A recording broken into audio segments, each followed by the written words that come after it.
Who wants tools for their lives and for their careers? Who? I think all of us do. So we're going to talk about some strategies and some tactics to build relational capital, to build trust in our organizations. And then what we're going to experience is relational currency. This is when opportunity flows to you. Who's ready? The currency of connection framework. Who is ready?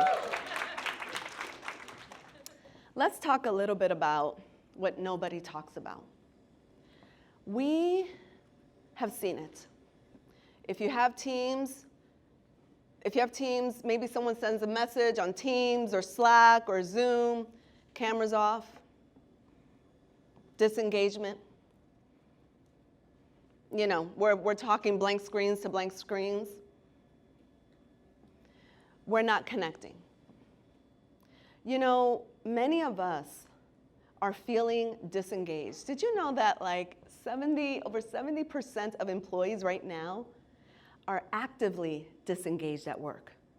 I don't understand how you can be actively disengaged, but actively, right? Because it's like you're actively and then pulling back, but they are making that decision to disengage. So many of us, things are just transactional, and it is very cold.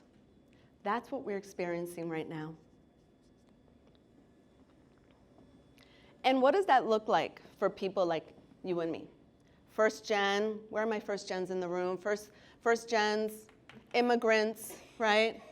Those who are your first in your family to go to college. You're first in your family to even graduate from high school. I'm first in my family to graduate from high school. So first gen even back then. What does that mean? Relational bankruptcy for people like me and you. It is when you're doing great work, but you're doing it in isolation.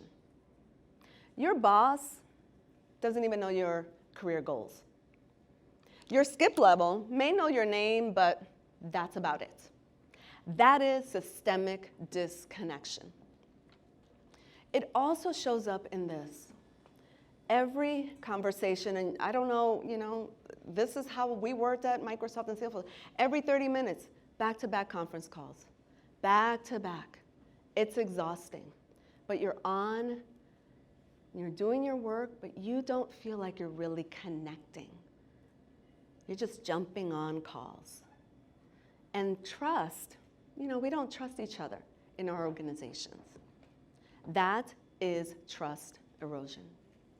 And then it shows up for you and me when, you ever been the hardest working person in the room and on the team? Ever been the hardest working person? And then you're like, pero how did fulanito get the promotion? How did that happen, right?